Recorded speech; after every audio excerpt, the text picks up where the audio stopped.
दोस्तों, बातें 2 तरह की होती हैं। एक होती है मन की बात और दूसरी होती है जन की बात। मन की बात करने का तो हर एक को अधिकार है। आप अपनी बात अपने भी किसी भी दोस्त से, अपने भी किसी परिचित से, किसी से शेयर कर सकते हो। ये एक तो ह्यूमन नेचर है। लेकिन जब आप जनप्रतिनिधि होते हो, तो ये ज़रूरी है कि आप जन की बात करो। मन की बात आप इंडिविजुअली किसी से कर सकते हो, जो आपके दोस्त हैं, संबंधी हैं। जब आप जन से बात करते हो, तो जन की बात होनी चाहिए। और जन की क्या बात होती है? जन की वो बात होती है जो जनता कहती है और वो आवाज़ आप तक पहुंच जाती है। तो जनता की आवाज़ अगर पहुंचती है आपके कानों तक का और आप उसको नहीं सुनते हो, तो फिर आप जनता की आवाज़ नहीं सुनते हो। अब मैं एक दिन देख रहा था कि एक तोता मेरे पड़ोसी के यहाँ पला हुआ है। तो मैं जब उसके यहाँ जाता हूँ, वो टाँ टाँ टाँ टाँ अपना शोर मचाता रहता है। तो एक दिन मैंने कहा, यार क्यों किसी को केज करके रखते हो? देखो आज हम लोग बंद हैं, तो हमें आज एहसास हो रहा है। तो आप तोता को आप कितने दिन से बंद करके रखा है, छोड़ दो उसको, गलत होता है। तो उन्होंने बोला, हाँ ठीक है, आज मैं भी महसूस करता हूँ कि आज मैं बंद रह रहा हूँ 1 महीने से, तो मैंने क्यों इसको बंद कर रखा है। उन्होंने उसको छोड़ दिया। छोड़ा तो मैंने देखा वो उड़ नहीं पा रहा था। फिर देखिए बहुत सारे और तोते आ गए, लेकिन वो तोते दूर तक नहीं उड़ पाते थे। और जितने तोते थे वो बहुत सारे शोर कर रहे थे। तो एक बात मुझे एक चीज़ समझ में आई कि अगर आप अपनी एनर्जी एनर्जी शोर मचाने में लगा दोगे, बातें करने में लगा दोगे, तो आप काम नहीं कर पाओगे। फिर मैंने आसमान की तरफ नज़र डाली, तो मैंने देखा कि एक चील उड़ रहा था, बहुत ऊपर। उतनी ऊपर उड़ के भी उसको ज़मीन की हर चीज़ दिखाई पड़ रही थी, लेकिन वो उसने शोर कभी नहीं किया। मैंने किसी चील को चिल्लाते हुए नहीं देखा। यानी एक बात तो साफ़ है, अगर आप बहुत ऊपर उड़ना चाहते हो, आपका लेवल बहुत ऊँचा है, तो आप शोर नहीं करोगे। मुझे मनमोहन सिंह से भी याद आ गई। साहब उन्होंने भी कभी आवाज़ ही नहीं निकाली, बड़ी मुश्किल से उनकी आवाज़ सुनने को मिलती थी, लेकिन बहुत ऊँचा उड़ते थे। जब पूरे वर्ल्ड में रिसेशन था, मंदी छाई थी, अमेरिका तक बर्बाद हो रहा था, उस समय हिंदुस्तान के ऊपर कोई फ़र्क नहीं पड़ा। तो ये बहुत बड़ी काबिलियत की बात थी कि उन्होंने देश को सँभाल के रखा और बोले कुछ नहीं। तो मेरे ख़्याल से जब हम बड़े पदवी पे पहुँच जाते हैं, जब हमारी वैल्यू बड़ी हो जाती है, तो शोर मचाना हम बंद कर देते हैं। अब और भी एग्ज़ाम्पल आपके सामने है। मैं आपको एग्ज़ाम्पल देता हूँ कॉइन्स का और करेंसी का। आप लोगों ने भी पढ़ा होगा, बड़ी कॉमन सी चीज़ है कि कॉइन बहुत शोर करती है, उसकी वैल्यू बहुत कम होती है। करेंसी बिल्कुल शोर नहीं करती, क्योंकि उसकी वैल्यू बहुत ज़्यादा हो जाती है। जैसे-जैसे आपकी वैल्यू बढ़ती है, वैसे-वैसे आप शोर मचाना बंद करते हो और काम करना शुरू कर देते हो। ये एक बड़ा कॉमन सा एक फंडामेंटल जो मुझे बार-बार कहीं न कहीं ये समझ में आता है कि ऐसा होता है। अभी तो आज की जो स्थिति है, आज की स्थिति में मुझे बहुत सारी देखिए मैं इतना मन दुखी हो जाता है, इतना मन द्रवित हो जाता है, जब भी मैं इन सब चीज़ों को देखता हूँ, सुनता हूँ, तो बहुत सारी चीज़ें मन से मेरा बहुत ज़्यादा दुखी हो जाता है मन। दुखी क्यों हो जाता है? कल मैं एक वीडियो देख रहा था कि साहब आगरा में जानवरों की तरह लोगों को बंद कर रखा था क्वारंटाइन के नाम पे, और जानवरों की तरह रोटियाँ उनको फेंकी जा रही थी। मतलब क्या वो जानवर हैं? वो बीमार पड़ गए, तो इसका मतलब वो जानवर भी बदल गए? कोरोना ही हो गया तो क्या हुआ? इंसान तो है ना वो। आप गलती आपकी है। आप प्रिपेयर नहीं थे, इसलिए आप लोगों को इलाज नहीं दे पा रहे हो, और इलाज नहीं दे पा रहे हो तो आप लोगों को जानवर की तरह बंद करके दूसरों से अलग कर रहे हो। और जबकि सच्चाई ये है कि लोग ठीक हो रहे हैं। आप देखिए जितने लोग मर रहे हैं, जो ठीक हो रहे हैं, बहुत बड़ा डिफ़रेंस है। मतलब 10% 20% लोग मरते हैं, 80% ठीक भी हो जाते हैं। और जो ठीक हो जाते हैं उनके प्लाज़्मा ट्रीटमेंट से, देखिए जो ठीक हो रहे हैं उनकी जो ब्लड है, उनके ब्लड ने सीख लिया है कि हम कोरोना वायरस से कैसे लड़ें। तो वो उस और उन्होंने जीत लिया। तो वो ब्लड जब दूसरे को जा चढ़ता है, तो वो उनका ब्लड सेम प्रैक्टिस से कोरोना से लड़ता है और वो सारे लोग ठीक हो जा रहे हैं।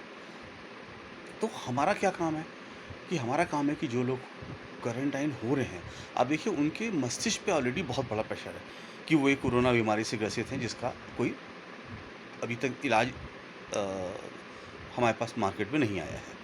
तो वो एक वैसे ही डरे हुए हैं। तो उनको तो और बहुत केयर के साथ रखना चाहिए। मैं तो कहता हूँ कि जितने हॉस्पिटल्स हैं, प्राइवेट हॉस्पिटल्स हैं, गवर्नमेंट हॉस्पिटल, बड़े-बड़े हॉस्पिटल्स हैं, खाली करा दीजिए। बाकी मरीज़ों जो प्राइवेट मरीज़ों को आप जनरल में शिफ्ट कर दीजिए और इन लोगों के लिए सारे बेड खाली करा के रखिए। ज़रूरत पड़े पूरा राष्ट्रपति भवन खाली करा दीजिए, उनको क्वारंटाइन होम में कर दीजिए। पूरा विधानसभा खाली कर दीजिए, पूरा संसद खाली कर दीजिए। सबको बैठाइए इनको, वो भी हमारे देश के नागरिक हैं, उनका भी उतना ही अधिकार है इस देश को और उनको भी हर चीज़ पे उतना ही हक है। बनाइए उनके लिए बेहतर से बेहतर सुविधा दीजिए उनको और उनको मानसिक एक एक सांत्वना दीजिए कि पूरा देश आपके साथ खड़ा है और हम आपको मरने नहीं देंगे। आपको कोरोना हुआ है, कोई बात नहीं, हम आपको ठीक करेंगे। जिनके जो ठीक हो गए हैं, उनका ब्लड प्लाज़्मा का सैंपल लेके आपको लेंगे और जो लोग दे रहे हैं, वो कम बड़े लोग नहीं हैं। तो उनको भी गवर्नमेंट जो आज पीएम केयर में इतना पैसा आया है और जो पीएम रिलीफ फंड में पैसा होगा, जो और फंड्स कि पैसे की हमारे पास कमी है। 1,45,000 करोड़ का हमने हार्दिक मोदी किया है। ट्रम्प जी के लिए 100 करोड़, 150 करोड़ रुपए खर्च किए, तो पैसे की कमी थोड़ी ना है देश में। जब हम इतना पैसा खर्च ही कर रहे हैं, हज़ारों करोड़ लोग दूसरों को डोनेट कर रहे हैं, तो पैसे की तो कमी किसी हालत में नहीं है। तो ये पैसा अगर हमें कम से कम 1-1 लाख रुपए भी आप देते हो कि साहब एक आप ब्लड सैंपल दो, मेरा एक आदमी ठीक होता है, मैं तुम्हें देता हूँ 1 लाख रुपए। तो खुशी-खुशी लोग दे देंगे। जितने लोग आज देश को बंद करके जितने अरबों, खरबों रुपए का नुकसान हो रहा है, उससे कम नुकसान होगा अगर आप जो जो ठीक हुए मरीज़ हैं, उनको बोलो साहब आप 2 दिन में, 3 दिन में एक बार सैंपल दे सकते हैं। हर दूसरे, तीसरे दिन एक सैंपल दे के हम एक मरीज़ को ठीक करते हैं। पूरे देश को चालू करते हैं, पूरे देश के से जो उत्पादन है वो आएगा, जो प्रॉफ़िट है वो आएगा और बंद करने की जगह हम उन लोगों को पैसे देंगे जो ठीक हुए हैं और वो दूसरे को ठीक कर सकते हैं। वर्ल्ड वाइड ले लो उनका, सिर्फ़ इंडिया में ही नहीं, इंडिया के बाहर से भी। तो बहुत सारी हमारे पास फैसिलिटीज़ हैं, बहुत सारी चीज़ें हैं जो हम कर सकते हैं, लेकिन डिपेंड करते हैं कि हम करना हमारी सोच क्या है। एक तो सोच ये कि अरे बीमार पड़ गया, उठा के क्वारंटाइन सेंटर में भर्ती करो, मरने दो तो मरने दो। तो ये तो हुआ दुश्मन का व्यवहार, ये अपना दोस्त का तो व्यवहार थोड़ी ना होता है। इवन अब तो आज की डेट में दुश्मन के लोग जो पकड़े जाते हैं सेना में भी, उनके साथ भी बेहतर व्यवहार होता है। हैं? तो आज जो है अगर आप अपने नागरिकों के साथ ऐसा व्यवहार कर रहे हैं, ये तो बहुत गलत चीज़। जो भी गवर्नमेंट है, देखिए जो बीमार पड़ा है उसका सबसे ज़्यादा हक हो गया क्योंकि देश उसकी चिंता करे। वो बीमार हैं, उनको तकलीफ़ है और उनको ठीक करने के लिए जो भी करना चाहिए। देश को बंद करके अरबों-खरबों रुपए का पर डे नुकसान करने की जगह है, आप 1-1 लाख रुपए दो और उनका ब्लड सैंपल लो और उनको ठीक करो। तो ये एक अ अ करना चाहिए, जो कोई करता नहीं है और मैं देखता हूँ लोग बोलते भी नहीं हैं या लोगों की सोच नहीं है या आप दूसरे के बारे में सोच देखिए मैं तो बहुत सारी पोस्टों पे मैंने डाली हैं और देखा क्या है आपसे मेरा एक ही बार-बार मैं एक ही चीज़ कहता हूँ कि साहब आप सोचो, एक आदमी पूरा देश चल रहा था, बिल्डिंग है, हज़ारों लोग काम करते हैं, लाखों लोग काम करते हैं। वहाँ पे एक ठेले वाला है, वो अपनी ठेला लगाता है, कोई चाय बेच रहा है, कोई समोसे बेच रहा है, कोई वड़ा पाव बेच रहा है, कुछ कह रहा है, उसकी कमाई उससे होती है। उनकी कमाई कितनी इतनी होती है कि भई शाम को उनका एक दिन उनका गुज़र हो जाता है, खर्च चल जाता है। अब आपने अचानक लॉकडाउन कर दिया, कल से दुकानें उनकी बंद, उनको नोटिस भी नहीं दिया, बताया भी नहीं कि मैं ऐसा करने जा रहा हूँ और अचानक ही आपने सब बंद कर दिया। अब कल से वो एकदम से ज़ीरो पे।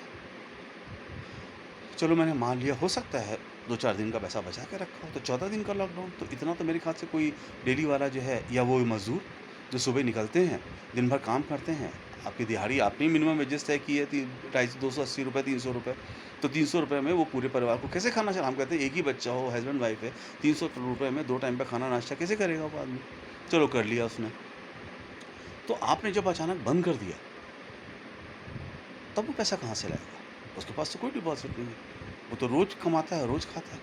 आपने इसके बारे में सोचा क्या? तो क्या हमारी सरकार की सोच इतनी बड़ी है कि हम सबके बारे में सोचते हैं? या सिर्फ़ वोट ले लिया, वोट लेने के बाद उनको लात मार दो? उनकी लाइफ़ की कोई कीमत नहीं है। वो जो लोग बड़ी-बड़ी गाड़ियों में चल रहे हैं सिर्फ़ उनकी लाइफ़ है और जो गरीब है उनकी लाइफ़ नहीं है। जो गरीब हैं, उनकी लाइफ़ सबसे ज़्यादा इम्पोर्टेंट है।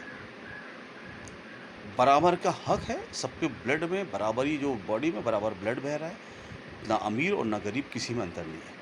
ये करेंसी आपने अर्न की है, और जितने अमीर लोग करेंसी अर्न करते हैं, मुझे पता है कौन कितनी टैक्स चोरी करता है, कोई कौन कितनी ईमानदारी से काम करता है। ईमानदारी से काम करके कोई पैसा बस कमा सकता है, लेकिन ईमानदारी के पैसे से आदमी बड़ी-बड़ी गाड़ियाँ नहीं खरीद सकता है। कितने बैंक में, अगर जितने आज तक बैंक में एनपीए हुए हैं, जब से बैंक बने हैं, और बैंकों ने हर साल कितना एनपीए डिक्लेयर किया है, वो एनपीए जो जितना डिक्लेयर किया उसका टोटल करो आप, और रिकवर कर लो उन लोगों से, रिकवर करो उनसे।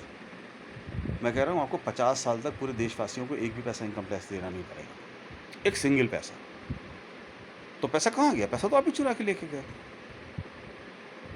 तो आप उनको, उनकी मदद करने की जगह उनकी मदद करो ना, जो ज़रूरी है, जिनकी जो वाक़ई में ज़रूरतमंद है, उनके पास तरीका नहीं है। वो कैसे कमाएँगे, कैसे खाएँगे? तो किसने उसके बारे में सोचा और क्या किया? मैं सारी राज्य सरकारों से ही पूछता हूँ, केंद्र सरकार तो एक तरफ छोड़ दो, राज्य सरकार भी उतनी ही सारी ज़िम्मेदारियाँ हैं। मेरे हिसाब से ऐसे समय में, मैं एक चीज़ बताऊँ आपको, लखनऊ में जाता हूँ कभी, तो लखनऊ में मैं देखता हूँ कि जब ये वो आता है बड़ा मंगल में कोई ऐसा आदमी नहीं होता जो ठेला लगा के पूड़ी ना बाँट रहा हो। तो सब क्यों बाँटते हैं कि हमने, भगवान जी हमने देखो खूब लोगों का भला किया, आज बड़ा मंगल है, आज ही के दिन सबका भला होना है, हमने सबको पूड़ी खिला दी, अब हमारे लिए अच्छा कर देना। वो जितने बड़ा मंगल वाले थे, कोई भी कोरोना में दिखाई नहीं पड़ा मुझे। आज की स्टेट गवर्नमेंट को चाहिए था कि हर मोहल्ले में अपनी एक किचन बनाते, कुछ नहीं है, पूड़ी सब्जी निकाल के दे देते, चावल ही बना के दे देते, और लोग से कहते भाई भूखे हो, भूखे नहीं, मैं तुम्हें मरने नहीं दूंगा, देश तुम्हारे साथ है, आओ खाओ और घर जाओ, भूखे नहीं रहने दूंगा मैं तुम्हें, लेके जाओ, आओ साइकिल से, जिस चीज़ से लेके जाओ, हमारी गाड़ियाँ हर मोहल्ले में गुजरेंगी, हर जगह से जाएंगी, आप लो और खाओ। ये होती है देश चलाना। ये थोड़ी ना कि साहब आपको भाड़ में जाओ, तुम जिंदा हो मर रहे हो, मुझसे कोई मतलब नहीं है, मैं जैसा चाहूँ वैसा करूँगा। और चलो सरकारों को तो छोड़ दो यार, वो तो हमारे देश में कैसे नेता हैं और कैसी सरकार चलाएंगे, वो तो मैं उसकी बात नहीं करता। मैं उन अमीर लोग से भी बात कर रहा हूँ जो आप संपन्न लोग हैं। देखिए मैं आपको एक चीज़ बताता हूँ, बहुत सही बात बताता हूँ। मैंने दुनिया में कोई भी ऐसा आदमी नहीं देखा है जो दान देके गरीब हुआ हो। वो ईश्वर का आप समझिए कि वो कृपा होती है। आपने दान दिया, वो घूम के आपके पास आता है उससे डबल। दान देके कभी भी कोई आदमी गरीब नहीं हुआ है। मुझे एक भी इंसिडेंट कोई बता दे कि साहब वो बड़े दानी थे और दान देने की वजह से गरीब हो गए, कोई नहीं होगा। बेईमानी करके आप गरीब हो सकते हो। बड़े-बड़े बिज़नेसमैन, बड़ी-बड़ी फैक्ट्रियाँ देखो खंडहर में तब्दील हो जाती है बेईमानी करने वालों पे। तो दान ज़रूर करो। आज की डेट में मैं बहुत सारे लोग को जानता हूँ जो करना चाहते हैं, लेकिन कर्फ्यू लगा है, ये लगा है, वो नहीं कर सकते। कुछ तो गवर्नमेंट व्यवस्था करे। अरे मैं गवर्नमेंट होता तो मैं व्यवस्था करता। मैं तो एक नागरिक हूँ, तो गवर्नमेंट का ये सोचना काम है ना। मैं अगर आज अपने घर से जितने संपन्न लोग हैं 4-4 रोटी भी बना के देते हैं, कितने गरीबों का पेट भर जाएगा? कह देते भैया चलो मैंने दिया 4 रोटी तुम्हें, दो। मैं देता हूँ 10-10 रुपए, 10-10 रुपए दो, कि 2 बिस्किट के पैकेट खरीद के किसी को दे दो, खाने दो उनके बच्चों को। आके लेके जाओ गवर्नमेंट 10-10 रुपए का उसका नाम क्या है, मुझसे लो, कलेक्ट करके गरीब को दो। लेकिन फिर उसमें भी घपला होगा क्योंकि देश में चोरों की संख्या ज़्यादा है। आप 10-10 रुपए दोगे तो वो उसको भी खा जाएँगे। तो आप हमें करना क्या है? हमें डायरेक्ट हेल्प करानी है, डायरेक्ट टू हार्ट पहुँचना है, क्योंकि किसी पे आप भरोसा नहीं कर सकते। भरोसा किस पे करोगे? आप भरोसा डायरेक्ट करोगे। तो कोई वो गवर्नमेंट मेथड बता दे कि साहब मैं चाहता हूँ कि मैं आज 10 रुपए रोज़ एक गरीब के ऊपर खर्च करूँ। 2 बिस्किट के पैसे नहीं मैं उनके बच्चों को देना चाहता हूँ। मेरी सोसाइटी में 2000 फैमिली हैं, 2000 फैमिली देंगी। कितना हो जाएगा? हम अपने इलाके के जितने गरीब हैं सबको कर लेंगे। आप सब लोग अपने-अपने इलाके में ऐसा करो। क्यों नहीं कर सकते? लेकिन हम भगवान की पूजा देखिए अभी आएगा, देखिएगा सब त्योहार आते हैं। आप देखिएगा ये जो गणपति आएगा, लोगों का देखिएगा कितने धूमधाम से गणपति मनेगी। गोविंदा कितने धूमधाम से मनेगा। लाखों करोड़ों जो है वो खर्चा करेंगे। सब करेंगे, वो लाखों करोड़ों का खर्चा करेंगे। लेकिन जो ज़रूरतमंद है उनकी सहायता नहीं करेंगे। और आपको लगता है कि आप एक चीज़ बताओ, बहुत सारे लोग भगवान को मैं देखता हूँ बड़े-बड़े चढ़ाते हैं। लाल बाग में तो जो गणपति हैं उन पे तो लोग डॉलर की माला चढ़ा देते हैं, डॉलर की गड्डी चढ़ा देते हैं। तुम्हारा क्या है जो तुम भगवान को दोगे? तुम्हारा तो कुछ है ही नहीं। तुम तो कुछ लाए ही नहीं थे और ना ही तुमने कुछ बनाया है यहाँ पे। तो भगवान की चीज़ ही भगवान को क्यों दे रहे हो? उस पे तुम्हारा अधिकार वैसे ही नहीं है। भगवान को देना हो तो वो दो जो तुमने बनाया है, और तुमने क्या बनाया है वो तुम्हारे कर्म है। जो कर्म तुम कर रहे हो वही कर्म तुमने बनाए हैं और वही तुम्हारा है, उसी पे तुम्हारा हक है। उस हक की बात करो, वो बोलो कि साहब मैंने ये किसी की सहायता करी, ये मैंने किसी का भला का काम किया, हो गया आपका काम, होगा खुश भगवान आपका। नोटों गड्ढे चढ़ाने से कुछ नहीं होता आपको।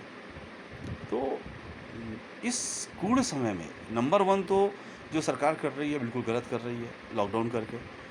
मैं तो कहता हूँ जितने करोड़ों अरब, देखिए एक चीज़ मैं और बताऊँ, जब भी बरसात का समय आता है तो चिड़िया जो है वो जगह ढूंढती हैं छुपने की। पानी गिरा वो ढूंढने लगी जगह। लेकिन जो चील है, चील क्या करती है? चील बादलों से ऊपर उड़ जाती है। तो बादल से ऊपर उड़ गई तो पानी उसको गिरेगा नहीं। यानी इसे कहते हैं एडवांस प्लानिंग। जैसे ही बादल छाना शुरू करते हैं, पानी गिरने की संभावना होती है, वो ऊपर उड़ जाती है, उससे ऊपर भी निकल जाती है। और जिसके पास अगर सेफ जगह है तो है। आज जो कोरोना आया है वो इसलिए आया है कि हमारे पास हमारा विज़न ही नहीं था। देखिए, वायरस इससे बाद भी आएंगे, ऐसे तो नहीं इलाज है। इससे पहले का वायरस नहीं है, स्वाइन फ्लू नहीं आया, इबोला नहीं आया, कौन कितने कितने वायरस है, बर्ड फ्लू, स्वाइन फ्लू, कितने वायरस है, और वो आगे भी आएंगे। जैसे जैसे आप इंसानियत खोते जाओगे वैसे वैसे वायरस बढ़ते जाएंगे। बड़ी कॉमन सी, बड़ी सीधी सी चीज़ है। तो ये जो आपने इसका नाम क्या है, आप उसका प्रिपरेशन करके नहीं रखा। आप अगर प्रिपरेशन किए होते तो ये आज हालत नहीं होती। दूसरा, जब WHO ने अनाउंस कर दिया और तभी आपने तैयारी कर ली होती, लोगों को चेक करके अंदर लाए होते तो तब भी नहीं फैलता। चलो जो हो गया वो हो गया, उसको छोड़ दो। आगे कैसे करोगे? आगे सिर्फ एक ही ट्रीटमेंट है कि साहब जो लोग बीमार पड़ रहे हैं, जो कोरोना इफेक्टेड हो रहे हैं, उनके साथ जानवरों जैसा सलूक करना बंद करो, उनको अच्छे से रखो। सारे 5 स्टार होटल, सारे 5 स्टार जो ये हॉस्पिटल्स हैं, सब खाली करा दो। अपना संसद खाली कर दो, विधानसभा खाली कर दो, राष्ट्रपति भवन खाली कर दो, प्राइम मिनिस्टर निवास खाली कर दो। सब जगह बैठाओ, बड़े-बड़े अच्छे से केबिन बनाओ, वहाँ पे पलंग बिछाओ और वहाँ पे उनकी ट्रीटमेंट करो, सारी फैसिलिटी उनको प्रोवाइड करो। लोग उनसे मिले-जुलें, सावधानी के साथ उनके साथ लोग आ जाएँ, वो अपने जो उनके अपने जन हैं वो उनसे मिल सकें, उनसे बात कर सकें, उनका ट्रीटमेंट प्रॉपर हो। गवर्नमेंट इंश्योर करे कि जो लोग ठीक हुए हैं उनको हम पैसा दे के उनका जो ब्लड सैंपल लेके ब्लड प्लाज्मा आपको चढ़ाएंगे, ताकि आप जो है वो जल्दी से जल्दी ठीक हो। उनको भी लगे कि देश और ये समाज हमारे साथ खड़ा हुआ है। और ये भी समझ लीजिए, अगर जब भी उनको लगा कि मौके पे ये देश हमारे साथ नहीं खड़ा था, तो जब वो ठीक होंगे उसमें आधे ऐसी भावनाओं के साथ होंगे, फिर आप बोलोगे आतंकवादी कैसे बनते हैं। कोई भी आतंकवादी स्वभाव से नहीं होता है, वो आतंकवादी पैदा नहीं होता है। आपकी जो बदमाशियाँ होती हैं, जो आपका दुर्व्यवहार होता है, वो किसी आदमी को आतंकवादी बना देता है। जो कमज़ोर होता है वो सुसाइड कर लेता है, जो ताकतवर होता है, जिसका शेर दिल होता है, तो फिर वो बदला लेने की सोचता है। तो क्यों कहते हो ऐसा काम कि किसी अच्छा भला इंसान जो है वो इस तरह का बदले की भावना में हो जाए? हुँ? तो मैं बार-बार कहता हूँ, भगवान ने बड़ी आपको अ, आज भी बड़ी आपने के ऊपर रहमत की हुई है। और आप देखो, जितना आप जमातियों को जितना गाली देते थे, आज वही अपने ब्लड का सैंपल देके लोगों को ठीक कर रहे हैं। लोगों की अच्छाइयाँ देखोगे तो सब अच्छा मिलेगा, लोगों की बुराइयाँ देखोगे तो बुराई मिलेगा। और एक चीज़ बताएँ दे, तुम नफ़रत कितनी भी फैला लो, नफ़रत ऐसी होती नहीं कि वो फैले, बहुत जल्दी ख़त्म हो जाती है। उनका जो लाइफ़ साइकिल है वो बहुत छोटा है। लाइफ़ साइकिल जो है वो सिर्फ़ अच्छाइयों का बड़ा होता है। उनकी लाइफ़ बहुत बड़ी होती है। भले ही वो उतना वो लग्ज़ूरियस नहीं लगें, लग्ज़ूरियस नहीं होती है लेकिन बड़ी होती है। बुराइयाँ लग्ज़ूरियस होती हैं लेकिन बहुत छोटी होती हैं। इसको समझ लो और देश पूरा उठ खड़ा हो। घर में बैठ के गधों की तरह सिर्फ टाइम पास मत करो, बाहर निकलो, देश चलाओ। जो लोग क्वारंटाइन हैं उनको अच्छे से देखभाल करो उनकी। जितने लोग ठीक हुए हैं सबको इकट्ठा करो, उनको पैसे दो, उनको बोलो कि साहब आप अपना ब्लड सैंपल दीजिए, ताकि जो है ब्लड दीजिए, ताकि जो है आपका आपके से बाकी लोग ठीक हो सकें। और जो लोग फिर भी कुछ काम होता है, आप विदेशों से इम्पोर्ट करना, जो बाहर के लोग ठीक हुए हैं, उनसे कोशिश करिए। जो सेफ्टी है, वो तो सेफ्टी और सिक्योरिटी का पालन करना ही चाहिए, वो ज़रूर करना चाहिए। और देखिए एक चीज़ बताएँ, होता क्या है, अ, अब मेरे को किसी को अगर है कोरोना, उसने छींक दिया, उसका कुछ थूक निकला और वो कहीं पे गिर गया, तो थोड़ी देर बाद वो अपने आप सूख जाता है, ख़त्म हो जाता है, वो रहता नहीं है वहाँ पे। लेकिन अगर जिस समय वो है जीवित, उतनी देर में किसी ने उसके ऊपर हाथ रख दिया, तो वो उसके हाथ में लग गया। लेकिन बॉडी के अंदर कैसे जाएगा? या आप आँख मालोगे, या आप उसको नाक में हाथ रखोगे, या मुँह पे हाथ रखोगे। तो इसका मतलब क्या है, आप बाहर जब भी आप निकलते हो, बाहरी किसी चीज़ को टच करते हो, तो अपने हाथ को आप साफ़ कर लो, वॉश कर लो। उसके बाद ही अपना तो आप सेफ़ रहोगे। तो सेफ्टी का बहुत सारे मेजर्स हैं, जो आप सिंपली उसको फ़ॉलो करके उसको ठीक कर सकते हो।